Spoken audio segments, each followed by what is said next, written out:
Morning, everyone. Thank you for joining us. Welcome to the May 2024 edition of the Land Bank Board of Directors meeting. My name is Andrew Goodman. I'm currently serving as Vice Chair and Acting Chair of the Land Bank Board. Thank you all for joining us this morning. We'll start with a brief note from our Senior Counsel about conducting virtual meetings. Good morning, everyone. Today's board meeting is being held via an authorized communications device and is being recorded. Questions and comments may be made using the Q&A function or by using the raise hand function during the public comment period. If you are calling in and not using the Zoom webinar link, you may ask questions or make comments by pressing *9 on your phone or again using the raise hand function. Please do not use the chat. If any member of the public has issues submitting questions or comments, please send an email to andrea.sa@phdc.phila.gov, and I will post that email address in the chat for you to see. Please note that all questions and comments received by email prior to this meeting or questions and comments submitted through the Q&A function during the meeting will be included in the minutes. All questions and comments received before this meeting were shared with the board. Also, prior to today's public session, the board held an executive session during which the agenda was reviewed. We also spoke about the process for running the meeting and the elections to occur at the next board meeting. And that was it. Thank you. Please do roll call as well. Yes. Let's see. Cornelius Brown. Here. Nicholas Dima. Here. Jenny Greenberg. Here. Herbert Wetzel. Yep, you're muted, Herb. Here. Thank you. Darwin Beauvais. Here. Maria Gonzalez. Here. Andrew Goodman. Here. Rebecca Lopez Cruz. I'm here. Michael Johns. Majida Rashid. Okay, so we have 2 absent, but we have sufficient numbers for a quorum and can proceed. Great, and let me be the first to publicly welcome and congratulate our newest slate of Land Bank board members as appointed by the Mayor and City Council. I'll personally say we are grateful to have you. And for those who are joining us again, looking forward to working with you more. And I'll also give a public thanks to our prior board members who were serving under the last term. Thank you very much for so many years of service. And with that, we'll go into the agenda with the approval of the meeting minutes. Hopefully, board members had a chance to review the minutes from the last board meeting held on April 9th, 2024. Are there any questions? And if not, I will entertain a motion. I make a motion to approve the minutes. A second. Motion has been made and properly seconded to approve the minutes from the April 9th, 2024 Land Bank Board meeting. All in favor? Aye. Aye. Any opposed? Please say nay. The ayes have it, and the motion carries. We'll now go to a report from our Executive Director. Thank you, Mr. Chair. Welcome board members and public. I just have 2 items. I want to echo what Mr. Goodman stated about past board members. I want to acknowledge specifically Alex Balloon and Rick Sauer for their service and what they brought to the board in their perspective in helping the city move forward and make the land bank function at the level that we've been able to do. Next item I wanted to notice the board about is last week we held an open house for Turn the Key. And the public may have heard this and some board members have heard this. Turn the Key is a unique program that was started by council. It's part of the Neighborhood Preservation Initiative, $400 million bond issuance. Part of the Turn the Key is a soft second mortgage, which allows home buyers, qualified home buyers, to gain access to affordable home ownership. Yeah, last week we had service providers, banks, developers who are building housing that have been approved by this board and by the land bank for development that are in various stages. Currently, we have about 300 properties that are being developed across the city. And we had great turnout. We had about 1,600 people registered, over 300 attended. Each of the service providers or vendors that we spoke to and had a table all spoke about having over 300, anywhere from 200 to over 300 people asking for information. So it's a great product, great opportunity for people to have home ownership, and especially in this climate with high interest rates. So it was a great project, and we keep building. So, and that concludes my report right now. Angel. Any questions or comments from board members on the executive director's report? All right, seeing none, we'll move into the agenda item section number 4, administrative matters, starting with a resolution to appoint a new interim board chair. Good morning, board members. Today, and for item number 4A, today we're asking the board to authorize the appointment of Herb Wetzel as board chair, replacing Ann Fedulin in accordance with section 201 of the bylaws of the Philadelphia Land Bank. Mr. Wetzel will be chair of the board until a full election of the officers of the board is held in June. Thank you, Angel. Any questions or comments from the board on this resolution? Seeing none, are there any questions or comments from the virtual audience? If so, please raise your Zoom hand at this time. And please be mindful, public comment on this particular agenda item must be limited to the substance of the resolution at hand.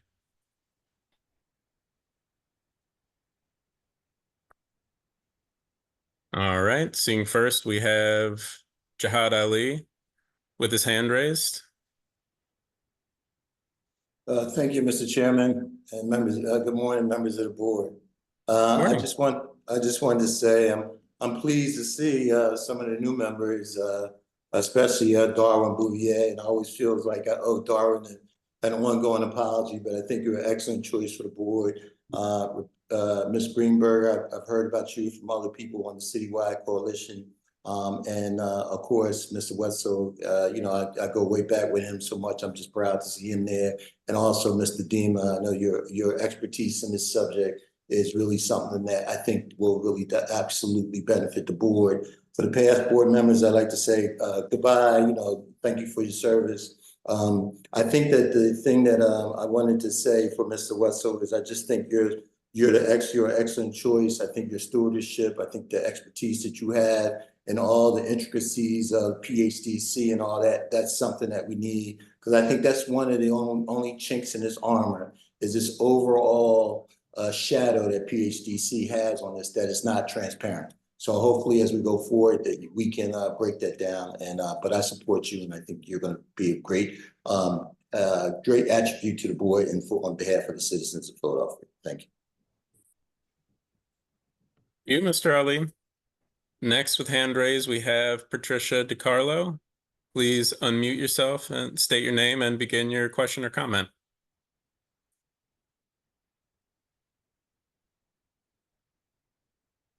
Hello, Patricia. Looks like you're still muted. There we go. So just wanted to congratulate and support Herb Wetzel as chair of the Land Bank Board. I agree with the gentleman before. He has a broad experience and ability to move things forward in a clear and supportive way of community, which is something that needs to be looked at in this process with the land bank, because my sense is that perhaps the board members don't know the level of details that you need to know as to what the land bank is doing to our land, our communities, our seniors who've maintained gardens for 30 years, and the land bank goes in and takes a lot. So, congratulations. Hope you have a great time. And let's really, really push for affordable housing for low income and working class, and stop using the term affordable housing, because it may be affordable for Jackie Kennedy, but that does not mean it's affordable to low income neighborhoods like the zoning, the zip code, and 19133. Thank you for your work and your dedication to the issue. With that, any last questions or comments from the board? If not, I will entertain a motion. I make a motion to approve Herb Wetzel as chair of the Land Bank Board. Second it. Motion has been made and properly seconded to approve the appointment of Herb Wetzel as interim board chair of the Land Bank Board, replacing Ann Fedulin. All in favor? Aye. Any opposed? The ayes have it, and the resolution is adopted. The floor is yours, Mr. Chair. Thank you, Andrew, and thank you for the work that you did during this period. I want to thank those who commented. I know both of them really well, and I respect their opinion. And I really am looking forward to working with all of you. We've got some of us have a lot to learn on how this operates and how the land bank can really serve the citizens of the city of Philadelphia. And it's my honor and my pleasure to serve in this role. And so let's get rolling. The next resolution. Herb, I would just want to call attention if we could read the rules of commentary. Oh, could you read the public comment rules, please? Sure. Sorry. So the Land Bank has adopted Land Bank public comment policy during board meetings. Just to reiterate, to submit questions or comments during the board meeting when public comment on an agenda item is requested by the board chair, please use raised hand function at the bottom of your screen. Questions may also be submitted during the Q&A function. Q&A submissions will be attached to the minutes of the meeting. Individuals will be allowed 2 minutes for public comment per person per agenda item. The chair reserves the right to limit comments when more than a certain number of people have the same comments on the same matter. Staff will assist with timing and muting microphones as needed. Rules of conduct. Comments must be related to the specific agenda item in question. There will be no personal attacks or hate speech against anyone, including applicants, staff members, board members, or other members of the public. One other item, Herb, I think we need to talk about the changes to the agenda. Yes, for the record, 5B2, that item has been tabled.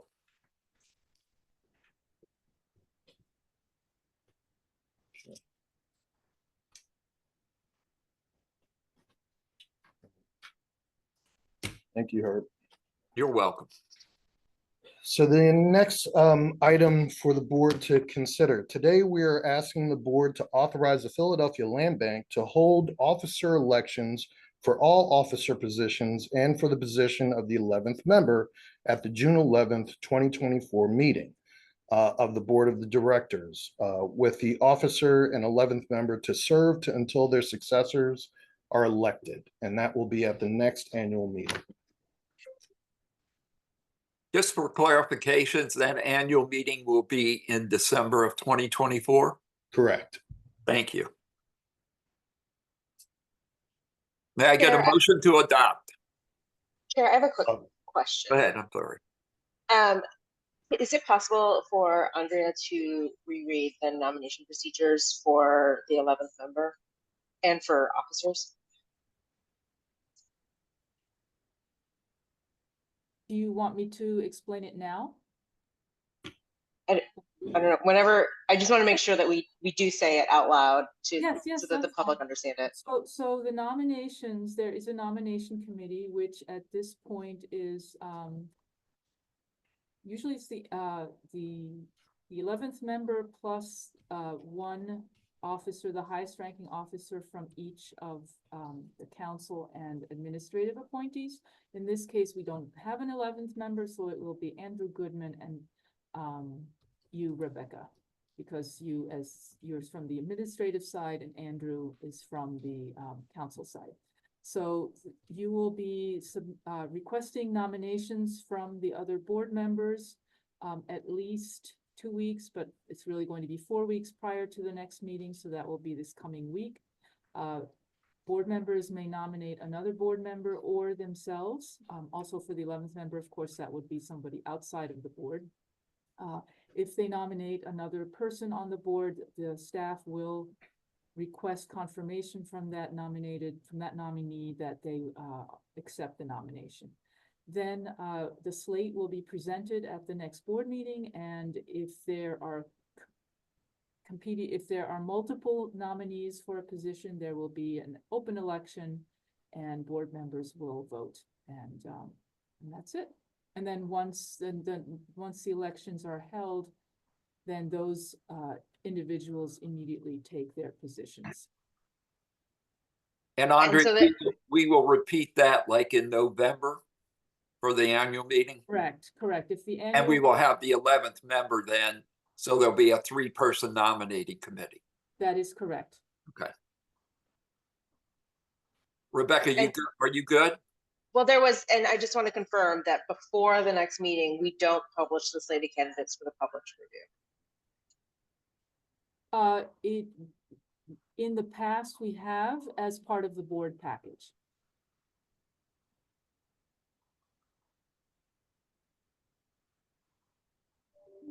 Thank you. So did have a motion to adopt? I make a motion to adopt. Is there a second? Second. I second. Is there any comments from the board members? Angel, is there anybody for public comment?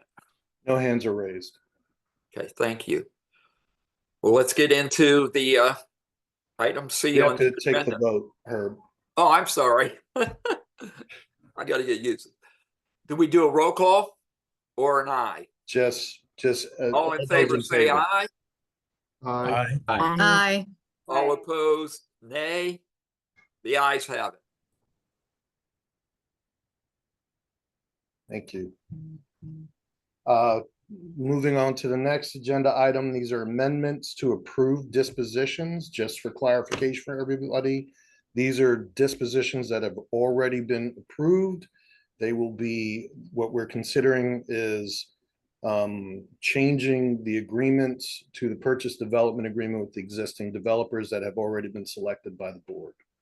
So the first item C1, today we're asking the board to authorize an amendment to resolution number 22-38 adopted by the board on October 11th, 2022, which amended resolution number 2020-25 adopted by the board on December 8th, 2020, approving the development of 29 single-family homes to approve BMK Properties LLC to convert 5 market rate units to 5 turn-the-key eligible homes to be sold at 100% of AMI for $280,000. There will be an irrevocable power of attorney. An irrevocable power of attorney has been placed on the properties, and a declaration of restrictive covenants would be placed on the 5 new affordable homes. The restrictive covenant for home buyers will be in effect for a period of at least 15 years after the initial home buyer purchase. All purchasers of the affordable homes will be required to be income certified. There are EOP goals that are assigned to this. Those goals are 25 for MBE and 10 for WBE. The properties in question are 2037, 2039, 2047, 2050, and 2052 East William Street in the first councilmatic district. I have a motion to adopt. Herb, just a point of order. Typically, we ask for questions from the board and then the public. Oh, Also, okay. we ask Andrea if she's received any public comment, written public comment to be read into the record. Okay, thank you for that clarification. So is it comments from the board first? Correct. Okay, any comments from the board members? Just a quick question, Angel. What is the status of this development? Is it currently under construction or this Correct. currently under construction? They've already completed all of the and sold all of the affordable homes for Turn the Key. So they sold out. They're moving to the market rate. That's where the developer determined to change the 5 market rate units to. Awesome. Is there anybody signed up or any other board member comments? Yes, Angel, I have a question. Out of the 29 units that are part of this project, are all of them as 100% of AMI, or are there others, not these 5, that are designated for other income levels? This was a mixed income project that was approved back in 2020 and then amended in 2022. This was under the disposition policy, 51% affordable, 49% 49% market rate. What this is, they built the 51% affordable, and they are now determining for the 49%, they're peeling off 5 more to make them affordable. So when you say the rest of affordable, them, that's at 280,000 at 100% of AMI. 100% of AMI. So the 51% affordable, excuse me, are at 100% AMI, and then you're taking an additional 5 to be at 100 as well. Correct. Andrea? I get a point of clarification though. Is that really supposed to say to be sold to households not exceeding 100% of AMI, and that a household at 75% of AMI that can qualify to purchase and get a mortgage would be eligible to buy the property? Correct.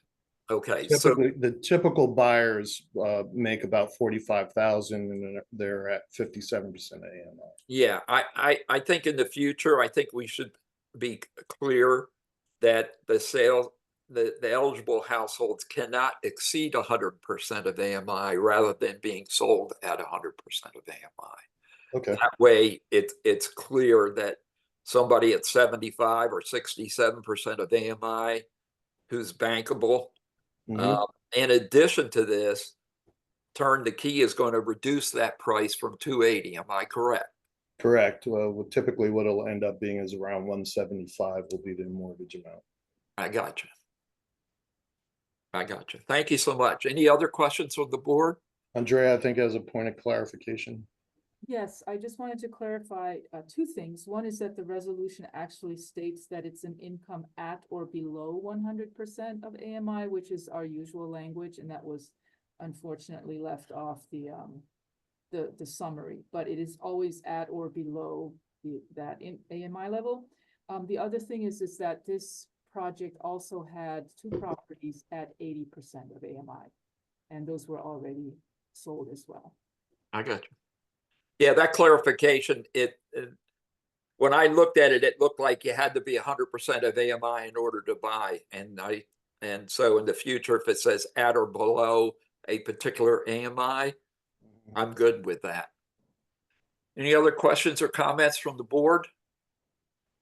I just have another comment. I think that, there's some work that I believe this board needs to think about as it relates to what we determine affordable, because 100% of AMI, that's more like middle income. It's not, it is affordable, but to a certain population, and not who we think when we talk about affordability. We're thinking about lower income households. So I think that there's something that we need to discuss in the future to make sure that we clarify that what affordable means. I think that's a great suggestion, and we'll find a way to figure out how do we get trained, and then how do we have policy discussions as a new board? Thank you, Maria. Any other comments from the board? Are there anyone signed up for public comment? We have a hand raised by Jihad Ali.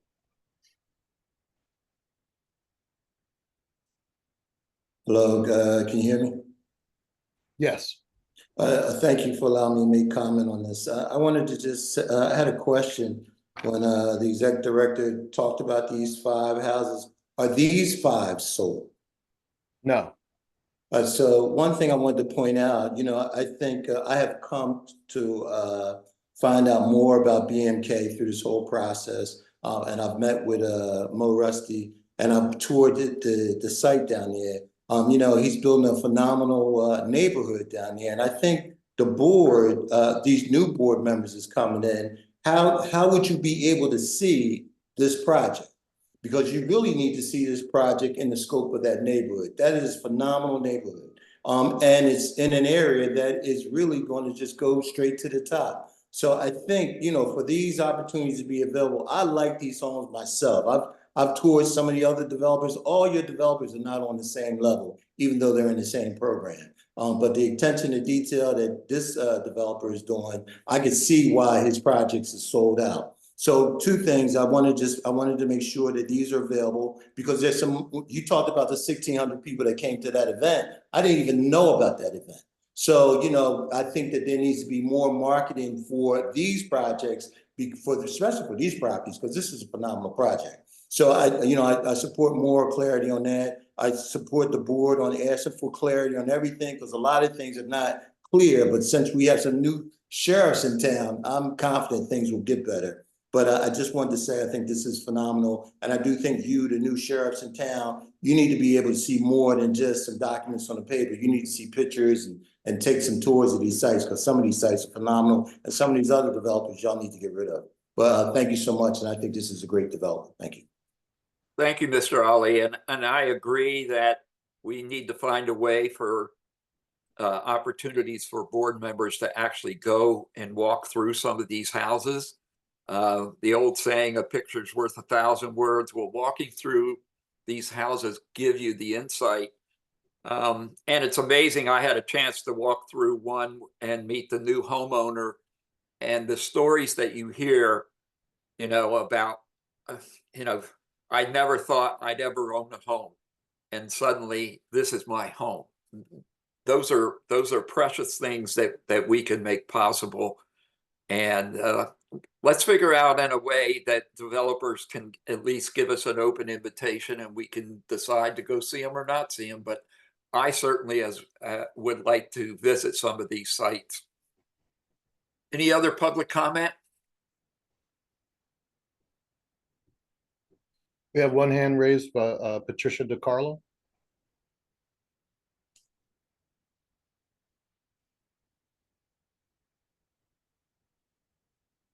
Please unmute yourself.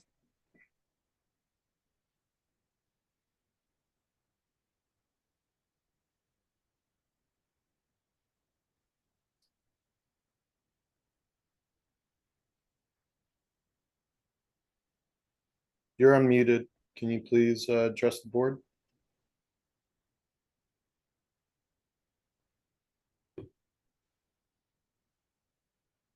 Okay, we currently lost Mr. Carlo.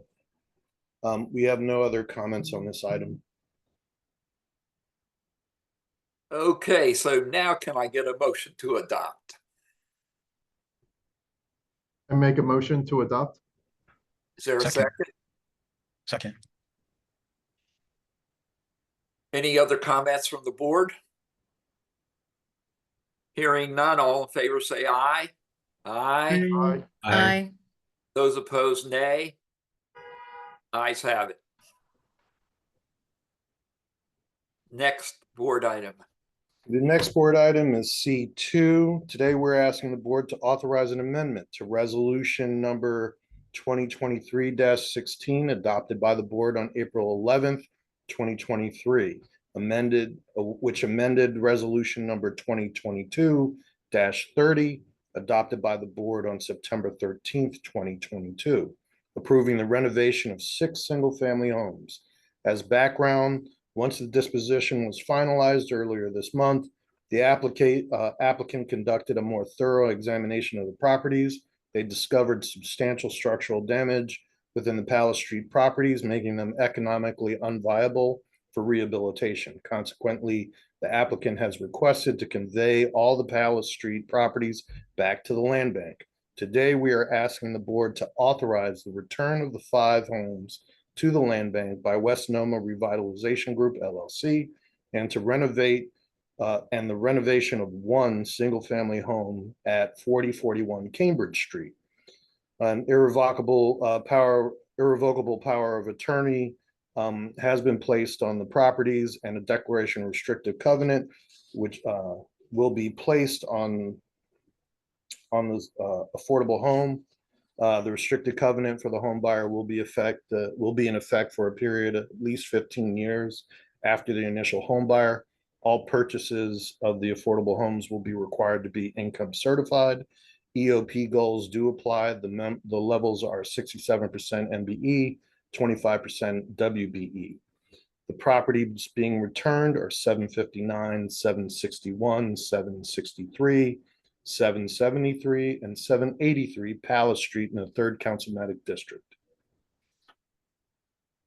Are there any questions or comments from the board? Just one comment, Angel, on this particular one, right, the sale price is substantially lower than what we've been seeing of the 280, correct? Yes, because it's a rehab and the location. And this would still be eligible for turn the key. So this will, potentially really get written down probably below $150,000, right? Yeah, there's a sliding scale that's applied to projects. Okay. City owned. To make a comment here as well because of that unique situation. The overwhelming majority of land that the land bank has and just the applications that we see are for redeveloping vacant lots, but there is a not insignificant amount of vacant houses that the city controls.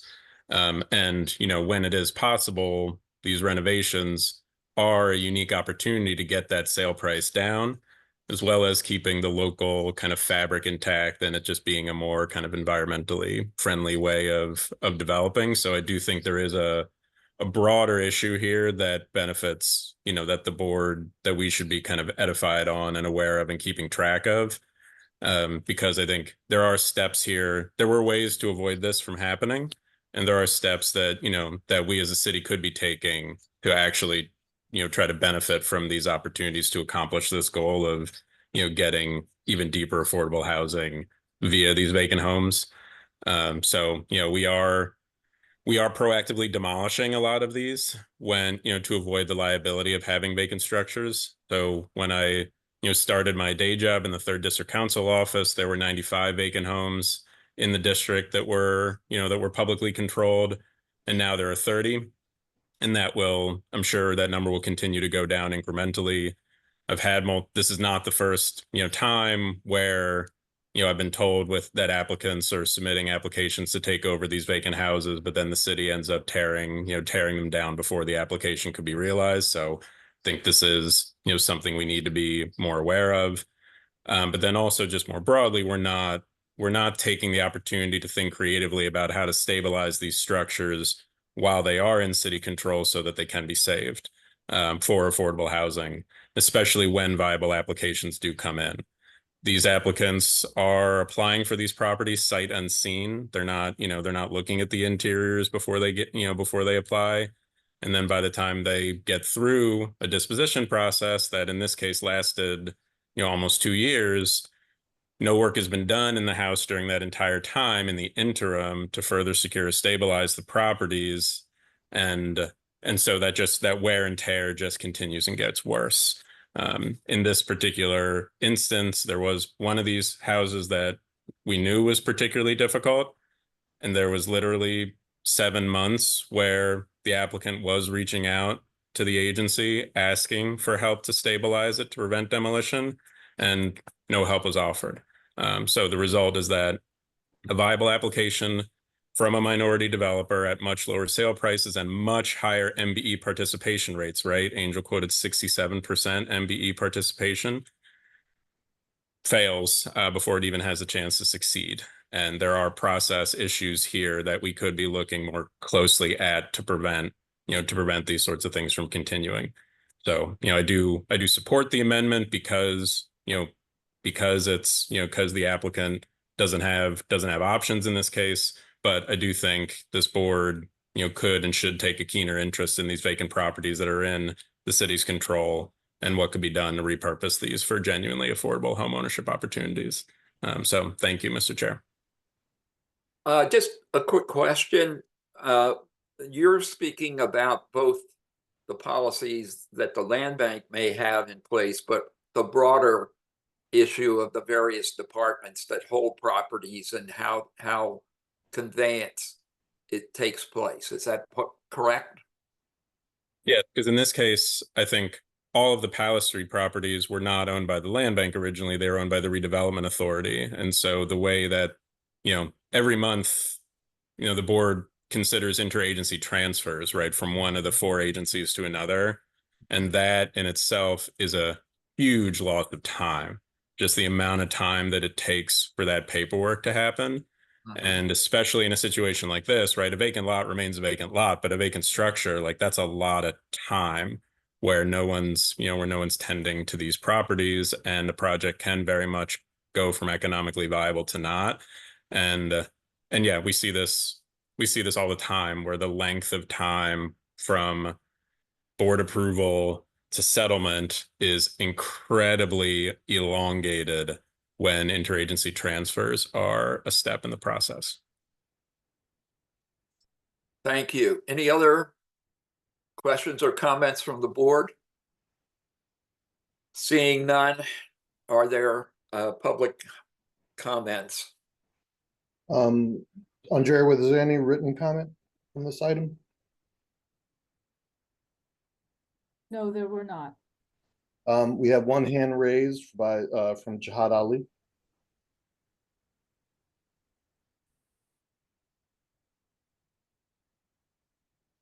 Hello, thank you, Mr. Chairman and members of the board. I want to agree with my council representative, Andrew Goodman, about Palace Street, because I'm very familiar with Palace Street. It's over here near the Enterprise Center. And Palace Street is a unique block. And it really does seem like a shame and an awful waste of time. And it also talks about your program, because it really is a testament to what I said earlier, that not all your developers are on the same level. Some are grade A, some are in the 12th grade, some are in kindergarten. But it does seem to think that program, the Minority Developers Program, was a failure, because it's a failure, in my opinion, because to lose 2 years worth of time, that more accomplished developers could have came out there and had saw the need to do a make safe assessment, that we wouldn't have wasted that time. It just seems like it's so much more could have been done. And maybe there's more, even though you don't really look at this Minority Developers Program, that's something new, I guess you got to find out about. And it's a lot of non-transparent things as far as I'm concerned. But I do think, to Andrew's point, you need to do more to make these things successful, because the one commodity none of us have is time. And tomorrow's not promised to nobody. And with housing the way it is, we need to be stepping up, hitting the home run every time we can. And things like knowledge and levels of expertise, maybe you need to increase that. There's developers that only specialize in make safe. Maybe if they came out from the beginning, you could get them. There's a few that I would recommend that are not in your program, as well as some of your more accomplished developers, like I told earlier, like BMK and all these other guys that seem to be getting a lot of properties. It just seemed like you could do more. So Andrew, I think you're spot on with that. You know, that neighborhood, that's another great neighborhood that would have been ideal to put housing back the way that neighborhood is changing over there. So Andrew, I think you hit the nail on the head on that. Thank you. Thank you, Mr. Ali. Any other public comments?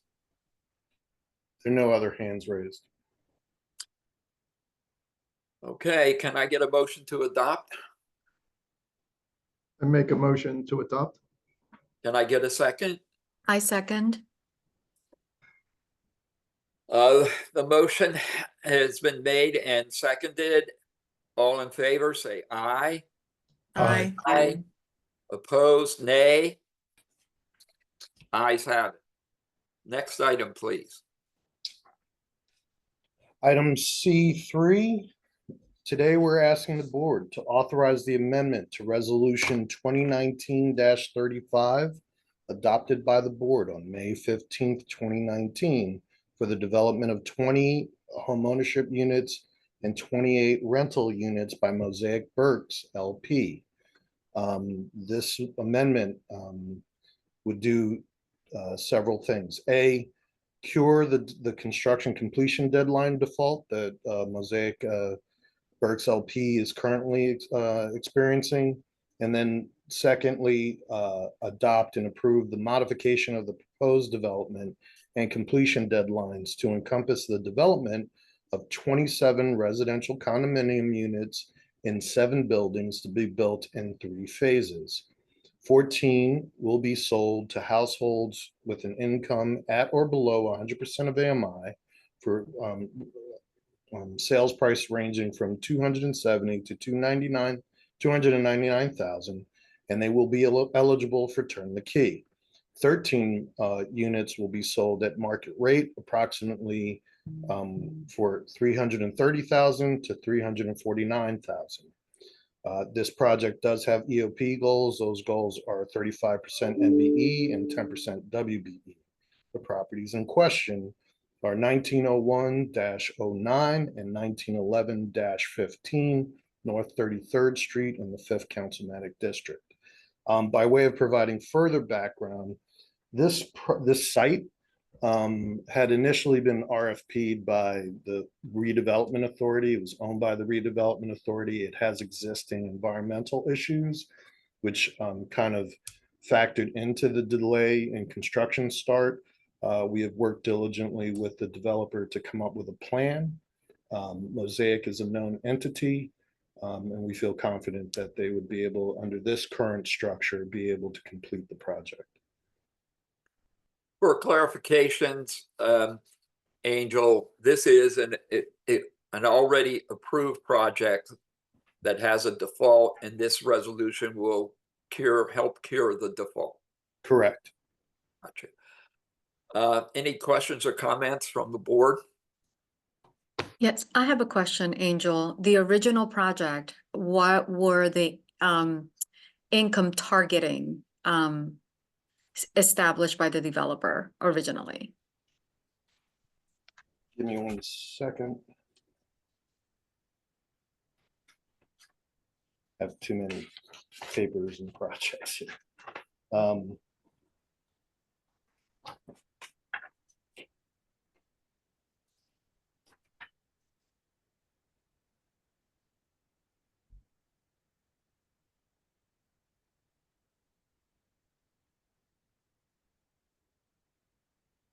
I believe they were, and correct me if I'm wrong, Andrea, I believe they were all market rate.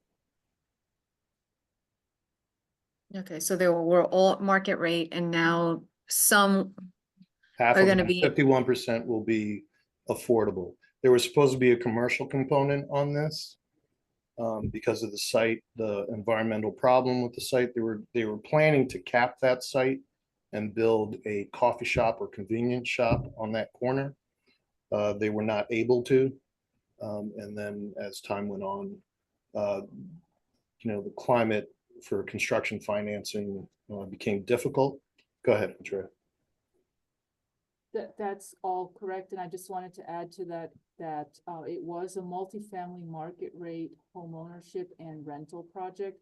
This was submitted and approved prior to the change in the disposition policy that was implemented as of January 1st in 2020. It was approved by the Land Bank Board in May of 2019.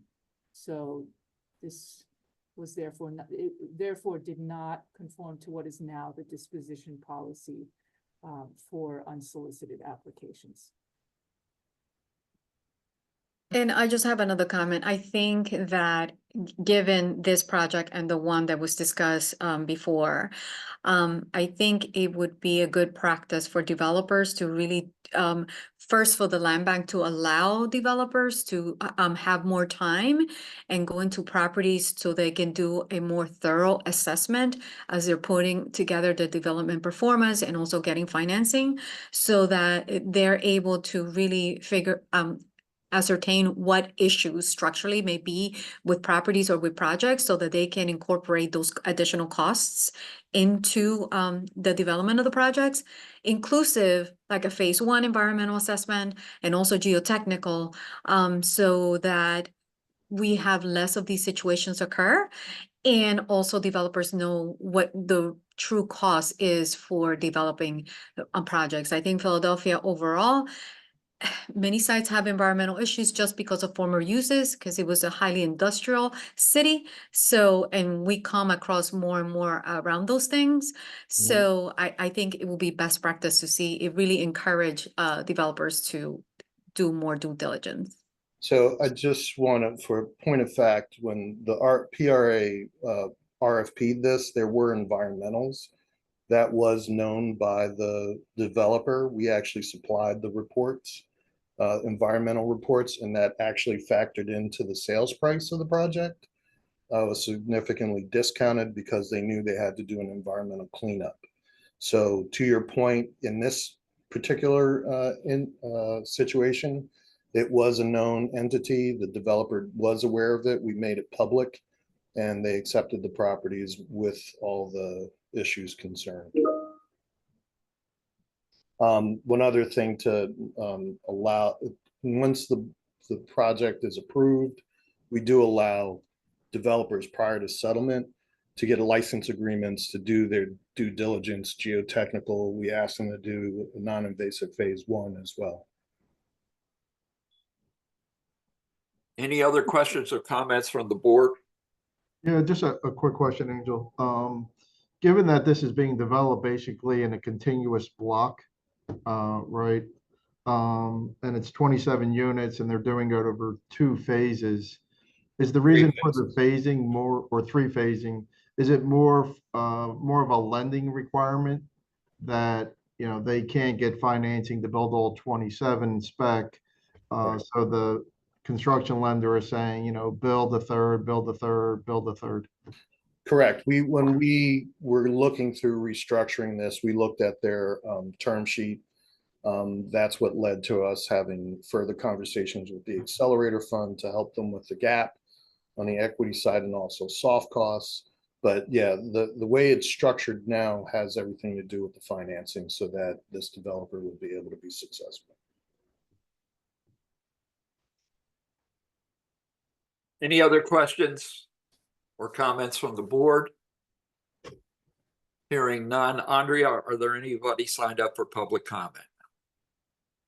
So I just wanted to say that we did not receive any public comments about this agenda item prior to the meeting.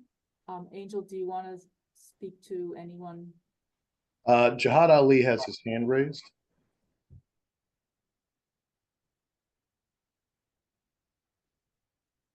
Thank you, members of the board. You know, I'm very familiar with this project. One thing I didn't say when I did my introduction is Mr. Wetzel knows, Mr. Dima, I regularly attend these meetings, so I do have a lot of background information. But I think this proves a point I was saying earlier, for the board to be aware of these sites. This is on 33rd Street across from the park. Great location. 33rd Street is in Brewerytown. Area is coming back. This is a continuation of an effort. Well, not a continuation, but this complements the effort that PHA came through and did all those units. And as Angel pointed out, one thing I could say about Angel and his team down there, they do put the information out. So I'm aware that this developer was aware. And another thing I wanted to point out about this developer, this is one of our most accomplished minority developers. They're doing great things down in Navy Yard. There's no doubt that Mosaic will pull this off. They're committed to MBE participation. I just think it's an excellent opportunity. And I thought I wanted to add, the question I wanted to ask, did Angel, are some of these condominium units? Yeah, they're all condominium units. Yeah, so that whole concept, and I'm sure Mr. Wetzel, Mr. Dima would agree, in the disadvantaged community, that's a new concept that we want people to get acclimated to accepting and finding out. Our whole community has to learn that. Where most of you come from accomplished development communities and development backgrounds, people in our neighborhoods are historical, just think about fee, simple ownership. They don't think about condominium structures. And I think that's something more that we would like to see the agency move into. So I support this project. I support the developer. And I think you're doing a great job. Thank you. Thank you, Mr. Ali. I'll tell you, my generation wants to own a home, but I have a Gen Z daughter who talks about condos all the time, not a house. So I agree with you. There needs to be more education because for some people, a condo is much more beneficial than owning a single family home, but not for everyone. Any other public comments? There are no hands raised. All right, can I get a motion to adopt? I make a motion to adopt. Can I get a second, please? Second. A motion has been made and properly seconded. All in favor, say aye. Aye. Aye. Opposed, nay. Ayes have it. Interagency transfers. Thank you, Mr. Chair. Today, we're asking the board for item D1. We're asking the board to authorize the transfer of the following properties to the to PHDC.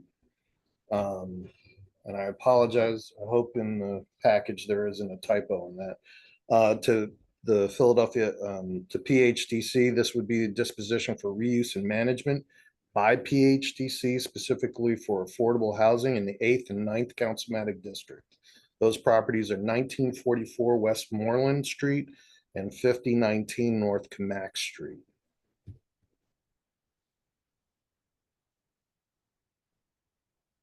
Are there any questions or comments from the board? Hearing none, has there been any submission of public comment? No comments received prior to the board meeting. Is anybody who in the meeting sign? There are no hands raised at this time. No hands are raised? Okay. Let's call the vote. May I get a motion to adopt? Make Make a motion to add. Second. A motion has been made and properly seconded to adopt the resolution. All in favor, please say aye. Aye. Aye. Opposed, nay. The ayes have it. Can I just clarify one thing? With this vote, the board actually approved 2 resolutions because these are in 2 separate council districts. There will be 1 resolution per property. Thank you for the clarification. Moving forward on the agenda, we have property, section 5, property dispositions. 5A1 will be side yards, rear yards. Today, we are asking the board to authorize the property, authorized 2839 North Oriana Street in the 7th Councilmatic District for conveyance to Pedro Alejandro Mencia Brito and Ariam Vargas Almonte.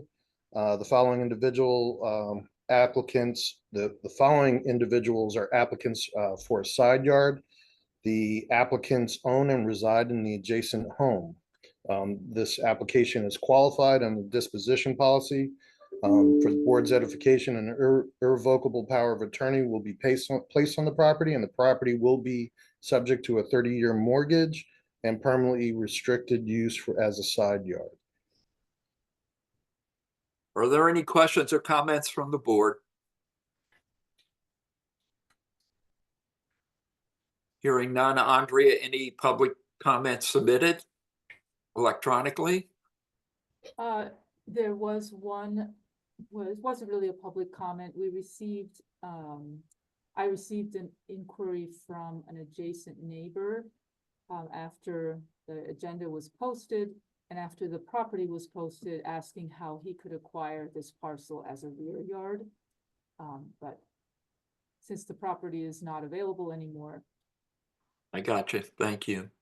Any requests for public comment on this? We have one hand raised from Patricia DeCarlo.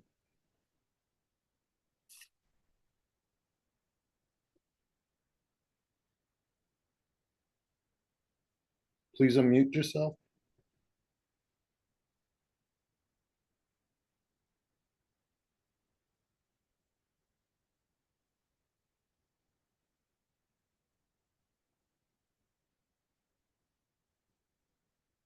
Patricia, do you want to make a comment?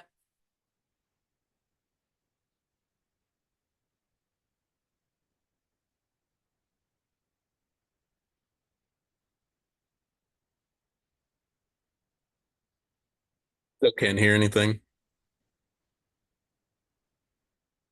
Oh, here we go.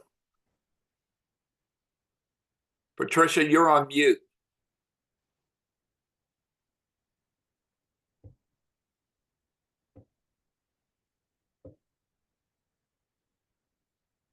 Patricia, we want to hear from you. You are on mute. There you go. Thank you.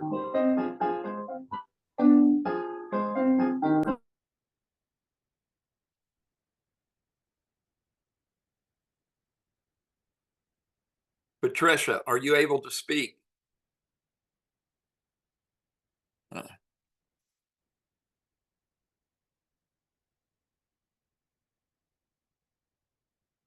Andrea, how much effort do we need to continue to do this? I would really like to hear from her. I don't Angel, think- you're on mute. I don't think we can technically Tony Ann, can you unmute Ms. DeCarlo? It looked like she was unmuted, but her microphone may not have been working. I'm Yeah. not sure. And she appears to be unmuted now. Yeah. Right. Currently, she put her hand is down currently, but we do have one of the applicants, Ariane Vargas, who has his hand up, or her hand, apologize. Their hand up.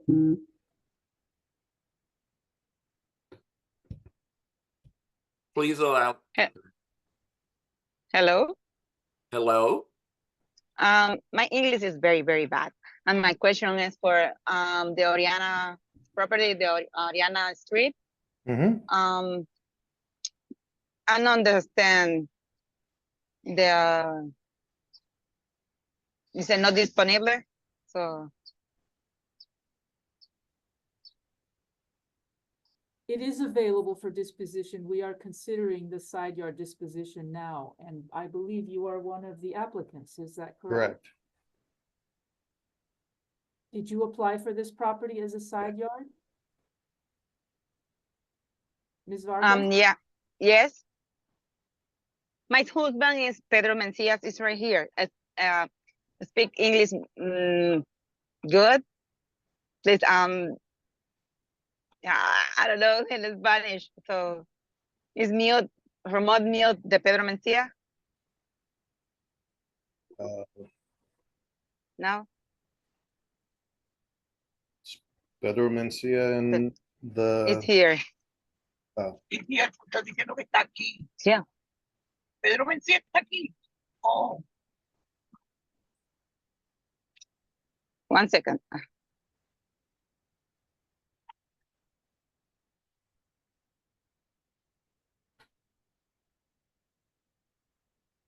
Mira cómo estoy sudando. Estás nervioso. Yeah.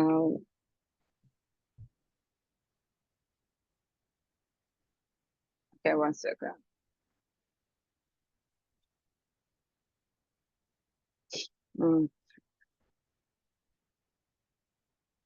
Mr. Chair, if you, I mean, I don't know if I will permit it, maybe I can offer translation services.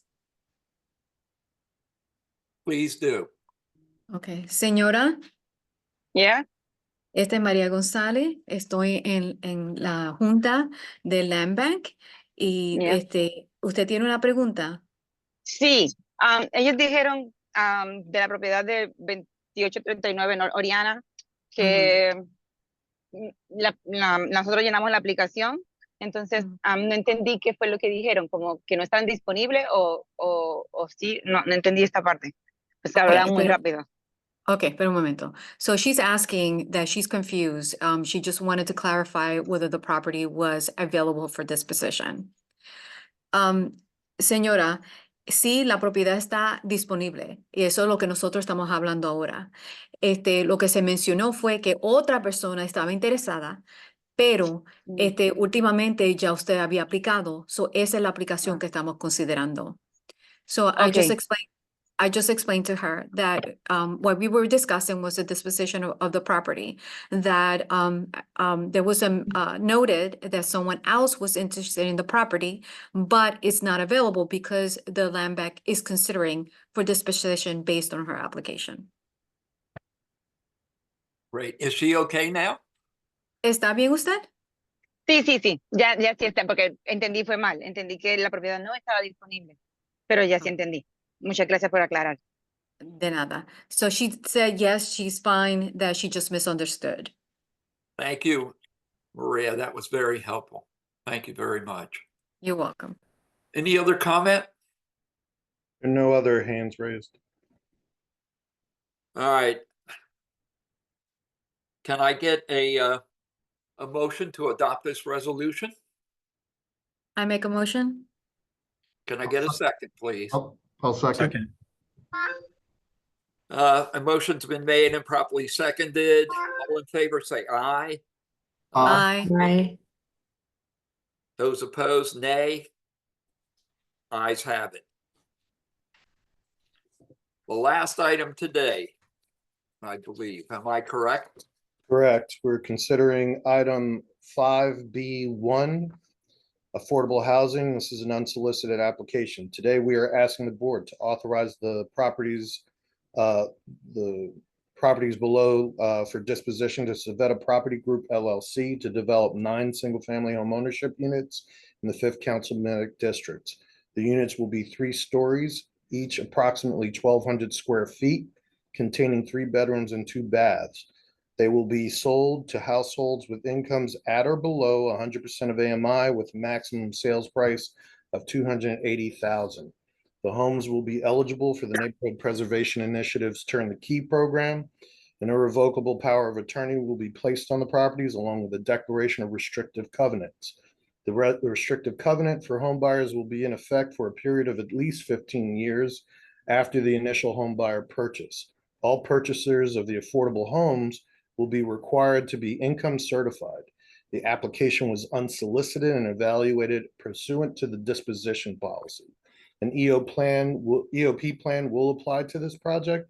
EOP goals would be 20% MBE and 20% WBE, sorry. The properties in question in the 5th Councilmanic District are 2806, 2903, 2907, 2913, 2917-19, 2925, and 2937-39 Cecil B. Moore Avenue. To the earlier point that Mr. Goodman had raised, we do have several properties that are being transferred from the City of Philadelphia and the Redevelopment Authority to the land bank in this project. Thank you, Angel. Any questions or comments from the board? So I have a question. Angel, with Turn the Key, how low would the sales price be to an income eligible household? With all the subsidy to the home buyer, it would drop to $175,000. Thank you. Typical home Turn the Key buyer is what we're seeing across the city is average income is $45,000 a year. Credit rating is about 600. And the ending mortgage price, mortgage amount per month for the home buyer is $1,350. So with an income of 45,000 a year, they still can afford a $175,000 mortgage? Yeah, the monthly mortgage amount is $1,350. What we're finding from home buyers, it's just dramatically lower than what they're paying for in rent. Right. And that's with 30% ratios or? Yeah, so by legislation, we can't, all homes have to be affordable. They cannot expend more than 30% of their annual income. Thank you. Any other questions or comments from the board? We have a hand raised from Ms. Greenberg. I just have a quick question, Angel. Just to clarify, because I think you said the maximum sale price is 280, but you're saying the average is around 175 once Is it- all of the write-downs come in? Yeah, so what I was saying is the mortgage amount after the subsidy is 175. The sales price maximum can be 280. So they can sell it for lower than 280, Okay, right? But the maximum sales price is 280. What we've experienced is that the mortgage amount after all subsidies are applied is 175. right. And I guess that was the point that I was wanted to kind of clarify. A lot of times in these transactions, right, the turn the key funding is also being leveraged by some other resources as well. So it's not, these sales are not necessarily limited just to the subsidy that's being provided by Turn the Key, right? There are other potential opportunities to even further increase to 75,000. And that's how you're getting down to the average of one, because I was just, making sure that people are saying, if you take 280 minus 75, that's a lot more than 175. So I just wanted to kind of make the point of, there are other things that are being leveraged with Turn the Key. So just to explain, we provide $75,000 as a soft second. If you qualify for Turn the Key, you automatically get Philly First Home. That's an additional $10,000. We have 13 partner banks. Those banks have products and further assistance for home buyers, but typically across the board, there's an additional 10,000. Some banks offer more, like 17,500, which is a much better deal. They also have other products where they underwrite not based on credit, or they have other assistance that they can provide, which is more than 10,000. Some banks, I think we have a few lending banks that it can provide up to $24,000. So it depends on what bank the home buyer goes with. We offer and we put them in touch with these banks and explain what the products are. We have had, and I know in one project in South Philadelphia, we had a home buyer who has a monthly mortgage below $1,000 a month because they went with a particular bank. I think Ms. Greenberg had her hand raised and she has a question. Yes, thanks. Just looking at the images in the board package, it looks like one of the properties may be an actively stewarded side yard. I'm just curious if you have any knowledge of that, or there's been any interaction with the adjacent property owners about it. Are you talking about the picture where they have the tent up? Yes. Yeah, that's not really a side yard. They're just occupying it temporarily. But we don't have a side yard application. We do vet for side yard applications. There is no pending side yard application. That's my question. Okay. Yeah. I will state this for the record that it's important for new board members to know there are certain districts where in certain areas they set the priority for affordable housing and will not, basically won't accept or look at side yard or garden applications. So. Just one last question, and I don't know if you know this, Angel, probably I should know this. Do you know, are these properties located in PHA's Blumberg's transformation plan? Your overall transformation plan? I don't know that. Okay. I know it's extremely close. But again, to your point of just building off, what the Housing Authority is doing as well. Yeah, Nick, I think it's at the upper end of the Sharswood Blumberg transformation. Yeah, I think it is within, but I cannot say for certainty. Yeah. Yep. Are there any more questions or comments from the board? Andrea, any public comments submitted? We received one letter from a gentleman named Gregory Portner, who wrote to express his concerns about the proposed development of affordable housing in this area. He's a resident of Brewery Town and has the following concerns. He believes that the neighborhood is already experiencing significant challenges related to crime, cleanliness, and strain on local resources, and that he's worried that the addition of these affordable homes will exacerbate the issues. He voiced his concern about contractors not behaving respectfully towards the neighbors and blocking off parking spaces for extended periods, leaving a lot of debris and construction materials lying around, which presents not only an annoyance, a nuisance, but also safety hazards. He's concerned about the potential link between affordable housing developments and increased crime rates. He raises the issue of lack of green space in the neighborhood and lack of essential outdoor spaces for leisure and exercise. In addition, he believes that this might place a strain on local schools, healthcare facilities, and other public services, which could result in higher taxes for residents and reduce funding for community programs. And then there's the issue of potential environmental impact and cleanliness with these developments often resulting in additional trash and litter in the community. And he respectfully requests that the board halt the development of this, not approve this disposition. Thank you. Is there anybody in the meeting that wishes to speak on this resolution? We have Jihad Ali has his hand raised. Thank you, Mr. Chairman and members of the board. I wanted to say I support the Turn the Key program. I think it's a tremendous opportunity for home ownership and as well as wealth creation, because after all, people are leaving from being a tenant to being a homeowner. I just think it's a fantastic program. I just have, but I am a thinking guy. I'm involved in the construction industry. You know, I have my day job. I work with contractors all day long. Part of our effort is to increase contractor participation on these jobs. So my concern for this particular development and this developer is the EOP plan.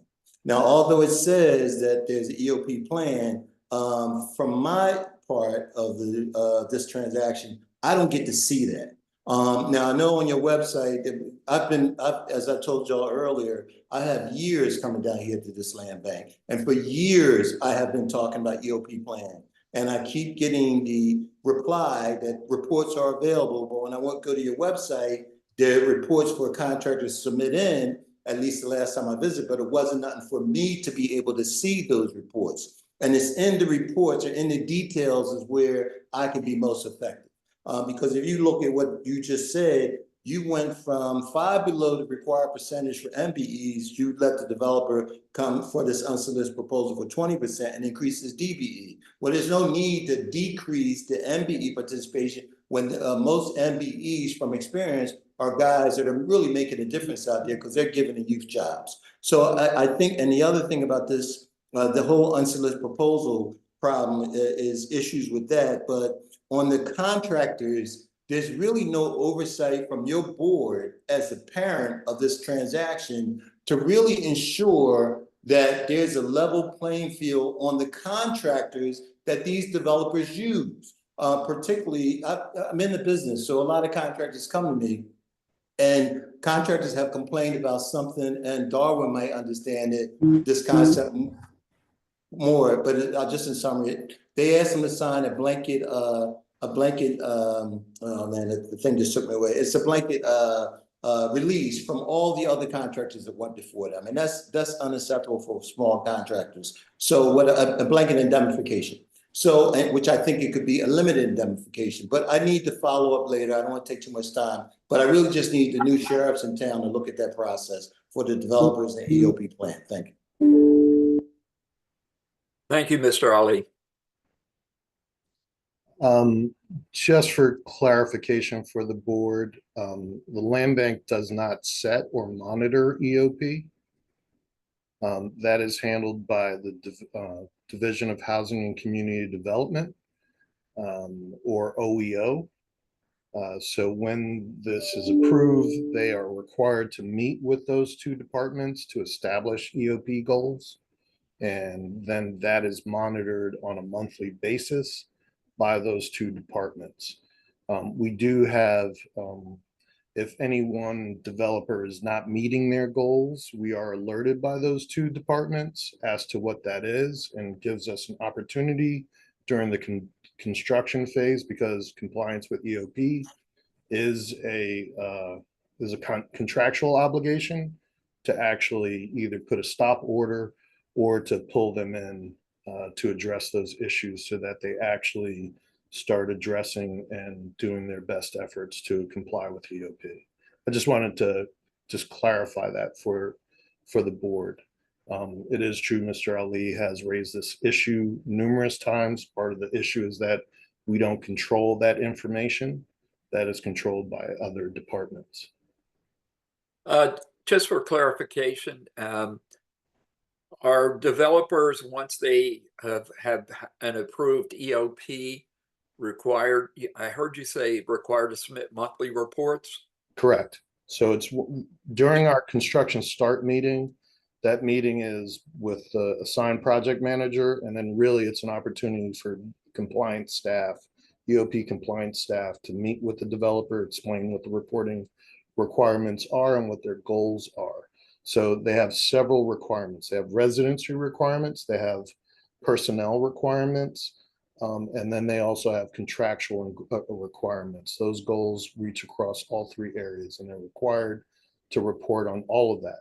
Also, it should be noted for the board that should a developer not comply and they not get a sign off that they've complied appropriately by either department, we will not issue consent to sales or give them a release or a certificate of completion on the project. Gotcha. To your knowledge, are those reports received by other entities public information? I believe that what I've heard from the city is that they aggregate them and issue aggregate reports by OEO. So DHCD will take that information. They're required to aggregate that information and forward it to OEO. And then OEO has to put out the reports. Okay, thank you for that clarification. Any other public comments on this item? We have Adam Butler with his hand raised.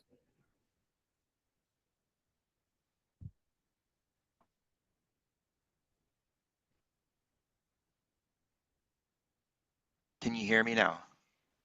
Yes. Thank you. I have a number of follow-up comments or questions regarding this one. First of all, a comment is that it seems unacceptable that the reporting on this would only be in an aggregated form. This is a really important topic, and to Mr. Ali's repeated questions, some transparency around this is happening is the only way to really be sure that there's accountability. My second comment is that as Ms. Greenberg pointed out, one of these properties is clearly in use as a community space right now. You indicated that that's not the case, Angel. Did someone from the staff talk to the people who are currently using that property? No. Okay, so how do you know that it's not in use as a side yard? As I stated before, this is an area that side yard and garden applications were not being accepted, and that was worked through with the council office. We have not heard any other direction from the council office to change that. So you don't know if it's in use as a side yard or not. Instead, what you're saying is that it doesn't matter if it's in use as a side yard because it would not be permissible in this council district. I think it's important to note, Mr. Butler, that you would have to have permission to access public land. So nobody has been authorized to occupy the land. Well, that wasn't the question that Ms. Greenberg asked. So, well, side yard is a disposition thing. Someone would have to apply for it. What I'm trying to say is the applications in this area is for affordable housing is the priority. So therefore, side yard could not be applied for.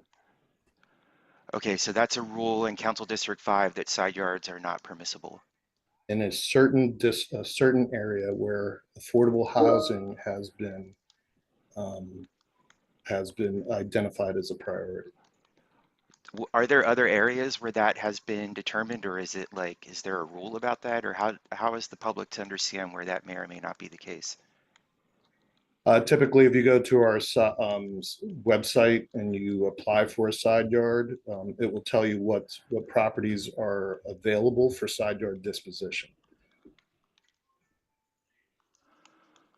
Okay, but there's no way to determine, for example, certain districts won't allow it, or you just have to check on a property by property basis? Correct. That's where the way the website is designed. So depends on which homeowner is trying to, and if once you put in your address, you have to be adjacent to it. You have to be, has to be owner occupied. You cannot be a renter. You have to be qualified, and you would go in there and see if the property is available for side yard disposition. Sure. And what you're saying in this case is this particular parcel is not eligible for that under any circumstances? I wouldn't say under any circumstances. I'm saying that we know that you could not, we don't have any side yard applications for these parcels. It's been my frequent experience with the land board that community spaces that are in use get put up for disposition by the land bank without previously confirming that someone may have been using it or expecting to receive it as a side yard or as another community owned space. If you haven't confirmed with the people who are currently using that property, it's impossible to know what the current status is. If you're saying it doesn't matter and that this property, there is no other alternative except to dispose it for affordable housing, it seems premature to approve this resolution without finding out what the current use of the space is.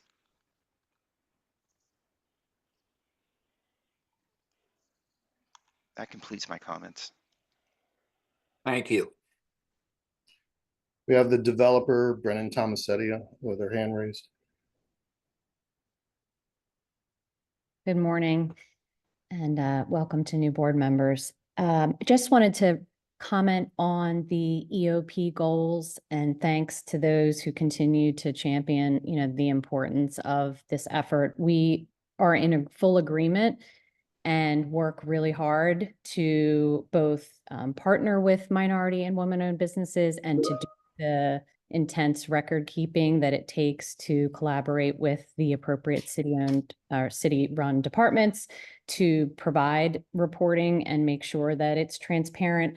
I wanted to share that on our most recently closed out project, with the exception of 2 homes that are still in the works, our April stats, which would close out the month of March, are that for minority business partnerships, we're at 30%.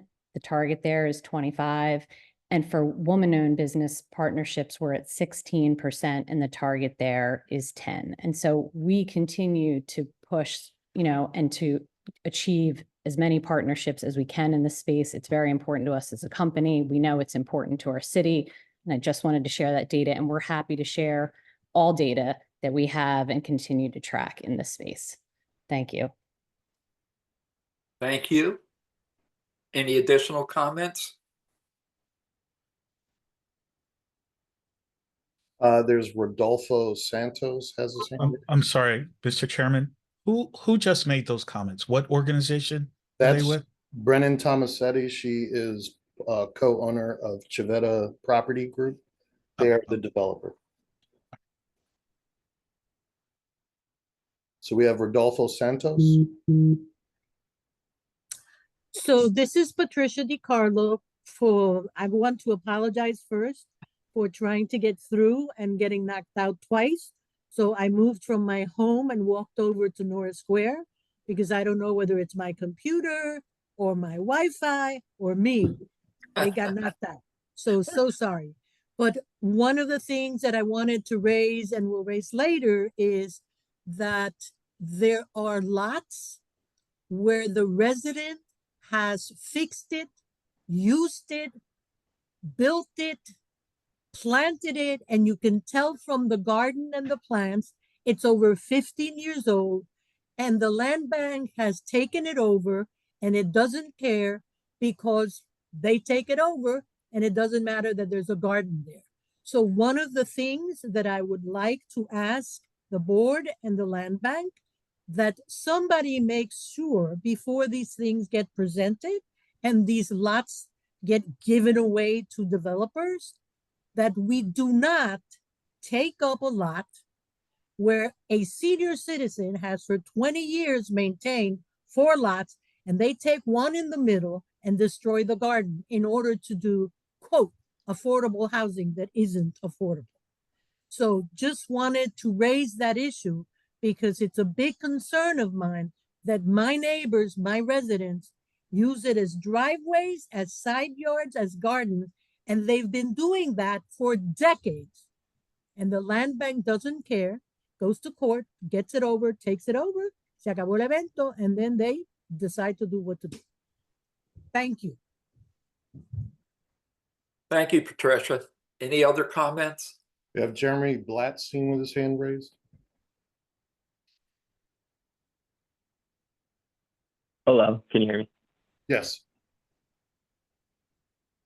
Welcome to the new board members. I just want to say that this project goes in line with what the Turn the Key program is all about, and that the role and the purpose of the Land Bank Board is to analyze and approve projects that fall in line with the guidelines of Turn the Key. And that's just something to keep in mind as we move forward, because the goal is to build more affordable housing through this Turn the Key program, and the land disposition policy was proposed and was approved by City Council, and is the job of the Land Bank to approve projects that fall in line with what was approved by City Council.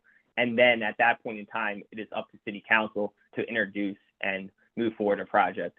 And it's just something to keep in mind that it has been an issue in the past when projects have been getting analyzed. And Mr. Goodman brought up a very good point when it comes to timeliness, that the delay of these different projects because of attendance issues or quorum is something just to keep in mind, because those delays just make the project more expensive and harder. And that is just something to keep in mind. Thank you. No other hands are raised. Are there any questions or comments from the board? Yes, Mr. Chair, I have another comment. I think it would be great, Angel, if we are able to, although the land bank is not required to collect this information as it relates to MBE, WBE, to be able to get reports from OEO or DHCD in order to bring back and analyze the amazing work that's being done by the different developments in city-owned land. That's number one. And number two, also, it would be great. We hear so many great stories about the Turn the Key program. And I know that many of the parcels that are being transferred are at or below 100% of AMI. And mind you, AMI for Philadelphia is very high, 144,000 a year or 114,000 a year. So, but I know that most of these parcels or most of these properties are being sold to lower income households. And it will be a great way to have some type of report that aggregates the information as to, you know, who is buying these properties. And I'm sure the majority would fall well below 100% of AMI. And that's, you know, and I think that will be beneficial to inform the board and also the public about the amazing work that the land bank is doing. Thank you. We can provide that. Any other comments or questions from the board? We do not have any, we have one hand raised from an Omaira Santiago from the public. Good morning, everyone. I want to thank everyone for this opportunity to speak and for you having these meetings via Zoom. My concern is more overall everything that was spoken. I do like to Turn the Key the program. I've looked at it through your website. And unfortunately, some of it is not affordable to anyone that has fixed income or it's low income. So I hear the word affordable, but affordable to who? It's not affordable. I live in the north part of Philadelphia. And unfortunately, even $1,300 is not affordable to some of our low income residents, and homelessness is increasing in our area.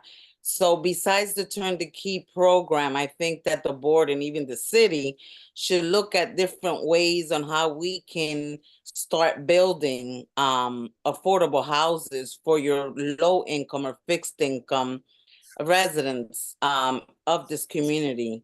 Some of us unfortunately cannot afford that type of mortgage each month, in addition to bills, in addition to the grocery bill being bigger because everything has increased except people's salaries. So I just wanted to mention that, and maybe make it more public. In the beginning of the meeting, the gentleman on your board stated that there was an event for Turn the Key. I wasn't aware of it. So maybe, I don't know if it can go on the news, maybe make it more public, have more public meetings so that all the communities of Philadelphia are aware of these opportunities and are aware of these open houses that are going on, and they can take advantage of the opportunity if it's afforded to them. But I think that the board and the city needs to really, really look at how to decrease and stop the homelessness that's going on and the gentrification. And I know you're not speaking about that right now, but I just wanted to bring it to your attention that the word affordable, I go to a lot of community meetings, it's really not affordable to the low income or the fixed income. Some people in my community do not make $45,000 a year. And they're working, some people are working full-time jobs, some people are working 2 jobs and won't be able to afford this. And my last comment about the Turn the Key program is that on your website, it says that you look at municipal employees first. You give them first the option. So if I applied and an employee applied and our applications are stamped the same date, that municipal application will be looked at before mine. The wording is discouraging to an applicant. So if I see that, oh, they're going to look at city employees first before me, it might discourage me to apply for the Turn the Key, the program. So I don't know if that wording can be changed. And that's all I have for today. I thank you. Thank you for your comments. We would definitely change that wording. There are no other hands raised, sir. Thank you. Any additional questions or comments from the board? Hearing none, may I have a motion to adopt? So moved. May I get a second, please? Second. The motion's been made and properly seconded. All in favor say aye. Aye. Aye. Aye. Those opposed, nay. The motion passes. I guess we're on the old business, new business. You have one hand up, Jihad Ali. Thank you, Mr. Chairman, and thank you. I want to just thank Board Member Maria Gonzalez. I'd like to thank Angel for your honesty regarding my comments. I'd like to thank Ms. Tomasetti for her honesty and about my comments. And I think it was just as easy as what Maria did. I mean, because when you look at it, it's really a disconnect. Because on your board, your website, you have a portal for contractors to put information, or participating developers to put in information. So it just makes sense that you would share it, because at the end of the day, there's going to be engineers, architects, lawyers.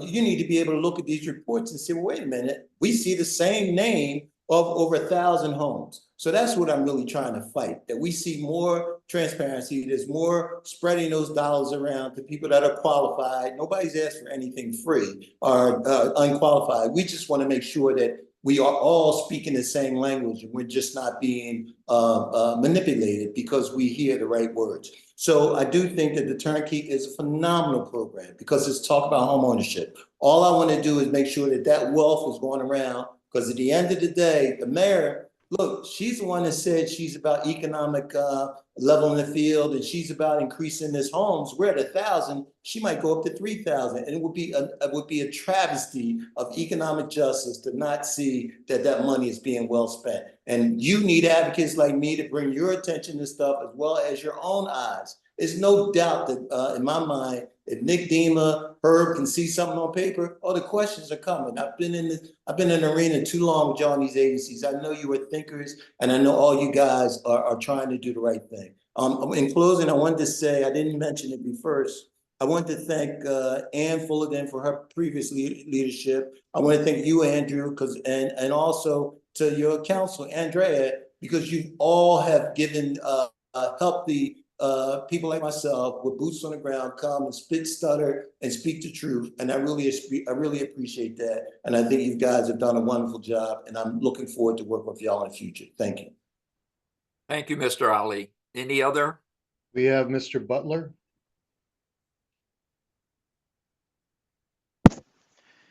Thank you, Angel. I have a couple of general comments and then a comment on some old business. Some generic comments. I want to affirm some of the earlier comments about Mr. Wetzel and Ms. Greenberg joining the board. It's really great to see both of them there. And these are two people who also provided really essential support and knowledge when we were trying to solve the U.S. bank liens problem.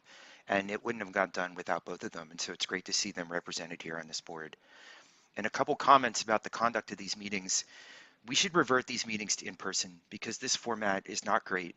And Mayor Parker has already asked for everyone to get back to the office and get back to work. And these meetings used to be in person, and I think they should return to in person. It will make accommodation, and for many community members, it will be a much easier way to participate. And in addition to that, we have seen numerous times at this meeting where people need translation services and they are not provided, and it should not happen anymore. And we frequently have citizens who are before the board with business who speak Spanish, and there are no translation services available by default, and that's not a good accommodation for us to be doing at these meetings. And I would like to recommend that the board contemplate doing something different. And Angel, you've mentioned in the past that this has been discussed internally. It should really be a priority of the board. Now, finally, I have a comment on some old business. I am also a volunteer at the Iglesias Gardens who have been waiting many, many, many years to get some vacant parcels from the Land Bank Board. And our dispositions were approved years ago, and council passed legislation in 2021 approving the dispositions to Iglesias Garden under the disposition policy that was in place at the time. We have subsequently spent years negotiating with the Land Bank Board and the Land Bank office to finalize the process to get the mortgages in place, and we're still waiting. And just want to say to everyone and the new board and the new chair that there is a large group of community members still waiting for this to be resolved. And it feels unfair that we're waiting years and years and years for internal processes to be completed so that we can get our properties. Thank you. Thank you, Mr. Did you have your hand up, Andrea? No, thank you. All right. We have Mo Rushdie. Hello, Angel. Hello, board. Congratulations. I just wanted to thank the Land Bank for the open house that happened last week.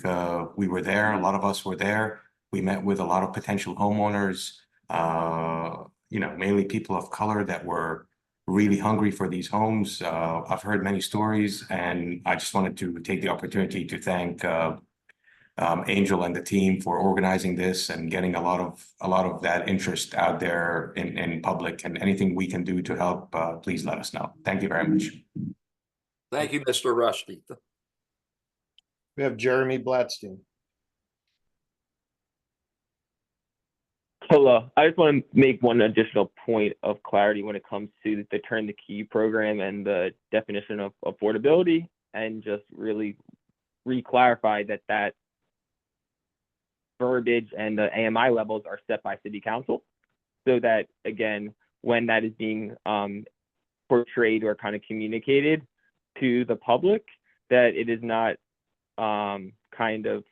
that's what it's being analyzed on. And the Turn the Key program is set by City Council, and that is what the goal of that program is to serve that population, along with that first option of who the homes are made available to for the first 60 days is to the city employees per the resolution that was passed by city council. And that is not something that's up to the developer or to the land bank to decide. That was the policy that was set by by city council. And it's just another thing to be said that when we're going through these kinds of processes, that you're evaluating the project based on what was passed by city council. And if there is a need or a want for other programs to serve different AMI and population levels, that should be put on city council to really push to set the plan. Because as you also know, there right now are probably 10 different sets of kind of guidelines that are set by each of the individual city council members. And that has led to a system that's not clear to anybody. And that's something that can and should be worked on so that the land bank can work more efficiently and effectively. Thank you. Thank you, Mr. Blatstein. Any other? There are no other hands raised.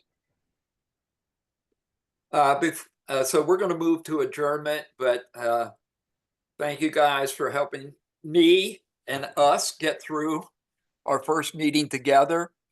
I'm looking at some things that are interesting, and we now have somebody who is a community garden and green space expert on the board. We have Darwin Beauvais, who is an excellent real estate lawyer.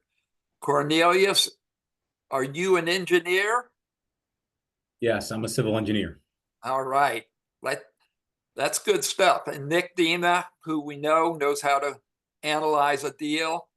So I want to thank all of you, and we're going to be doing some work to figure out how do we organize ourselves so that all this expertise and experience can be applied to the best interest of the city and to the land bank.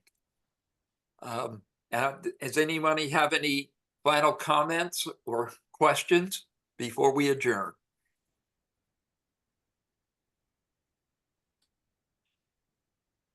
Can I get a motion to adjourn? So moved. Second? Second. Okay. All in favor? Aye. Aye. Aye.